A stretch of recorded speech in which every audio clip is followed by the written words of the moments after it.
Sanibonani, hlobo ethandekayo, ngiyanibingelela nonke ngegama lenkosi yethu uJesu Kristu. Namhlanje uNkulunkulu kusekhona umlayezo asiphathele wona njengoba eUnkulunkulu wemilayezo kubantu bakhe.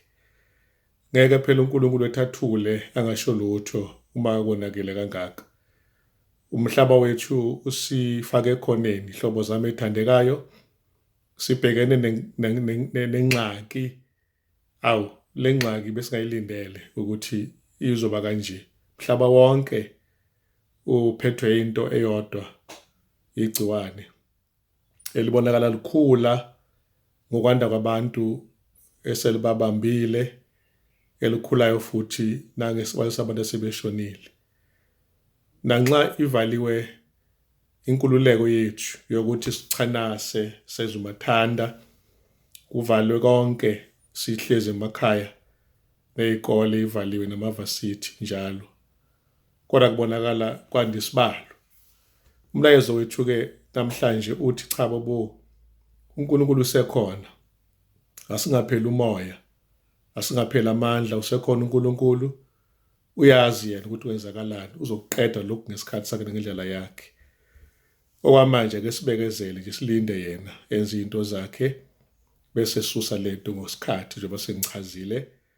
Kodwa okukhulu kakhulu ihlobo zami engifuna sikubuke namhlanje umlayezo kaNkulunkulu olethwa kithi namhlanje ukuba sizowamukela siuqonde. Umlayezo wethemba, umlayezo wemvuselelo. Ihlobo senkonzo yethu yanamhlanje sithi njena ukuthula ngaphezu kwesivunguvungu, peace above the storm.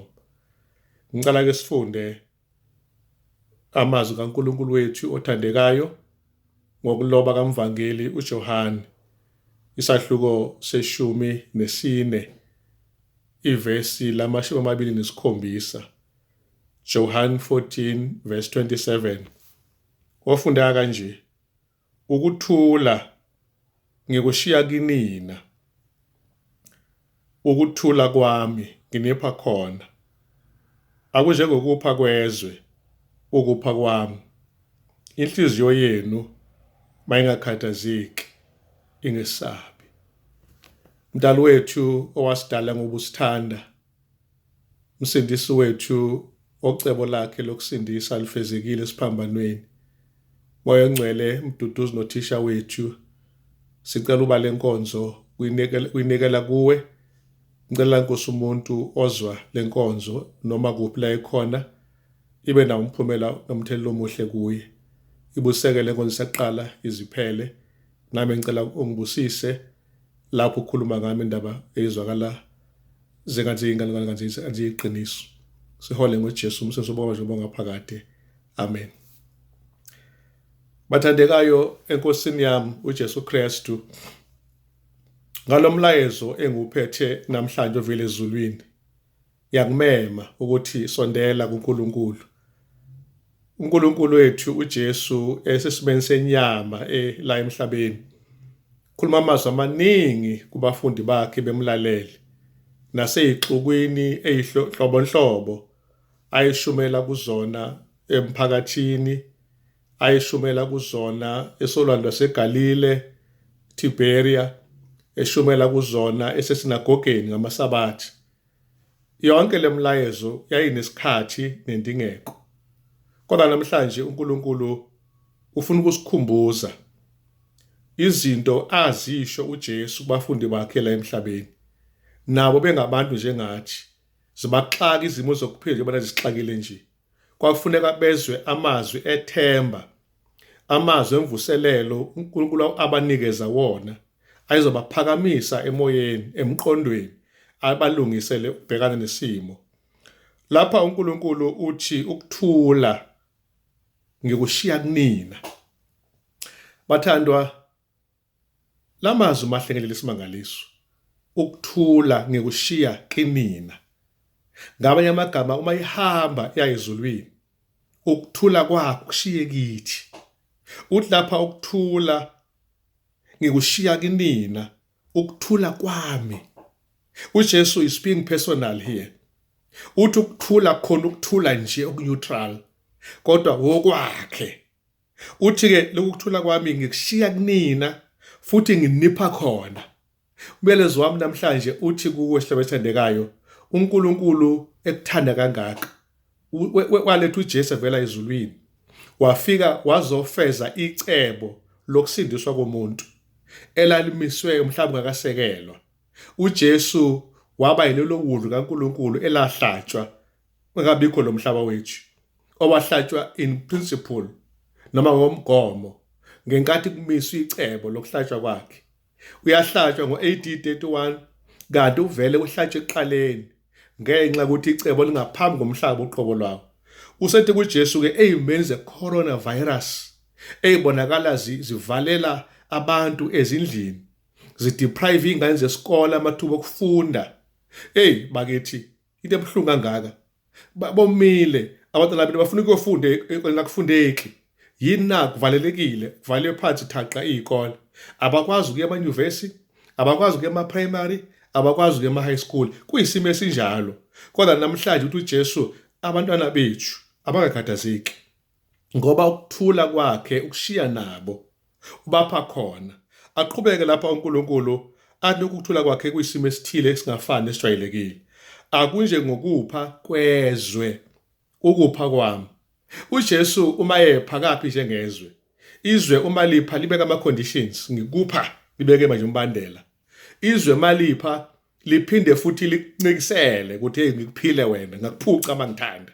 Kodwa uJesu uma ekupha akathathi, uyakupha abese kushiya lokho kuwe kungokwakhe, ngeke akuthathe futhi. Uthi lapha-ke nginipha ukuthula kwami enginishiya nakho okungafani nokupha kwezwe. Aqhubeke uJesu athi lapha-ke inhliziyo yenu mayingakhathazeki, mayibe nesibindi. Njengamanje ngiyabona ukuthi uma silalela abezempilo besiyala basitshela ukuthi ukuze sikwazi ukuqina kuleli gciwane leli likhona kuzofuneka silungise i-immune system yethu iqine ukuze malifika igciwane lingakufici ulula. Baze basitshele abezempilo bathi ake sidle no garlic no anyanisi. Bathi asidle lezi zinto ngoba zaziwa njengezinto ezibulala amagciwane noma eqinisa isimo se-immune yomuntu. Bakhulume hayi kuphela ngalokho, bafake phakathi izinto ezinjengo lemon olamula. Bathi asibadleni olamula ulemon. Bathi nawo futhi uyasiza ukuphakamisa izinga le-immune. Ngifuna ukubuka nje amagama ambalwa bese ngiya kwenyuvesi ezogcina ngayo. Ukuthi okokuqala, njengoba sikhona singabantu sakhiwe ngeindlela lengemkhakha eyehlukene, khona umkhakha esingathi umkhakha wenyama, physical aspect. Ilona-ke lo mkhakha wenyama okufuneka sibe nokuqina kwe-immune kuwo ngokudla noma ngama-supplement ngale kokudla. Kafushane nje siyathola ukuthi bese ngingasho la ngathi okunye okubalulekileyo okusizayo ukuqinisa umuntu uyena ugaliki no lemon no anyanisi. Bantu anyanisi ngawuthatha nje ushaye ufake ekomishini ufake manje shisa bese uyawuphuza, but uyakubooster i-immune system yakho. Angikwazi ke mina ngisho ngikuzwayo ngoba ngikho kulo mkhakha, kodwa ke ake ngisho lokho engizwe kushiwo mhlawumbe kuzokusiza. Ngifuna ukusho ukuthi lo mkhakha wokuqala wenyama ikhona imizamo kufuneka siyisukumele uba siqinise imizimba yethu ngoke-immune system yethu. Uma kunjani sifake nangaphezulu i-supplements. Ama-supplement khona uvitamin C, uncoma ne-zinc minerals kanye futhi nokunye-ke okuhlukahlukene okukhona njengo-vitamin D naye bamncoma kakhulu lesikhathi samanje. Kukhona-ke ne-emotion, isimo sethu lesi semizwa. Siyayibuza ukuthi singenza njani ukuphakamisa our emotional immune system ikwazi ukuphakama. Ngibeka-ke iy'ncomo ezimbalwa okumele sizenze. Okokuqala nje ukuthi cela sibe nethemba, singalilahli ithemba. Okwesibili, asithole i-support kubantu abaseduze kwethu abangasisapota ngey'ndlela zabo ey'hlukene, ngaba abazali, ngaba amalungu omndeni ngokuhlukana. Asamukele isimo esinjengoba sikhona, ngeke sisigugule isimo lesi koze kudlule ngesikhathi sakho lokhu. Musukukhathazeka-ke uzobhusa i-immune yakho ukuthi ungayihluphi nayo kakhulu, yekela uNkulunkulu yazi ukuthi kwenzakalani. And then okunye-ke futhi ongakwenza, yamukela ngoba awunakukwazi ukuguqula lesi simo lesi, bese uyeka ukuzisola, bese ngathi wena owonile ngesimo esinje, noma usola abanye abantu. Cha, ungasoli umuntu, kodwa ethemba uNkulunkulu, thatha isikhathi sokuba wethemba uNkulunkulu usuku nosuku. Bese sibheka futhi okwesithathu ukuthi kumele phela sibheke futhi nesimo sekamoya, ngizothi nje i-spiritual immune system. Yini efuneka siyenze la? Umkhuleko hlobo esandekayo. Asikhulekeni isiqiniseni enthandazweni kakhulu ngey'khathi zonke. Vele amathuba okukhuleka maningi sisekhaya, sithandazeni, sikhulekeni sonke isikhathi. Nokufunda-ke iBhayibheli, ufunda impela iBhayibheli, not amavesi-ke manje, funda ama-chapter, mhlambe 3-4 chapters a day, funda impela, isikhathi sokufunda lesi. Ngalokho uyaphakamisa isisimu yakho yekamoya. And then uma ethemba uNkulunkulu, bese uba nobudlelwano, fellowship nomndeni, nokukhonza nemndeni, family worship together. Lokho kuyindlela zokuphakamisa our spiritual immune system. Then okwesine kune-social immune system. Ngokwesifo esikhona i-COVID-19, sicela ukuba sigcine i-social distance. Kodwa ngifuna ukusho ukuthi sihlukeneke kanjalo, sixhumane phela ngo-WhatsApp, ngo-Facebook, no-Twitter, nokunye, sikhulumeni njengabantu, nisifonelane futhi, sinikane ithemba elithile empilweni. Lokho kuzokusiza kakhulu uphakamisa i-social immune system yethu. Then okugcina mentally, ngicela siqapheleke ukuthi ingane zethu, kakhulu ingane zethu, ingane zethu ey'funda umatric, ngiyafisa ukuthi engathi bengethuke zingesabe, unyaka lo zizowuthola.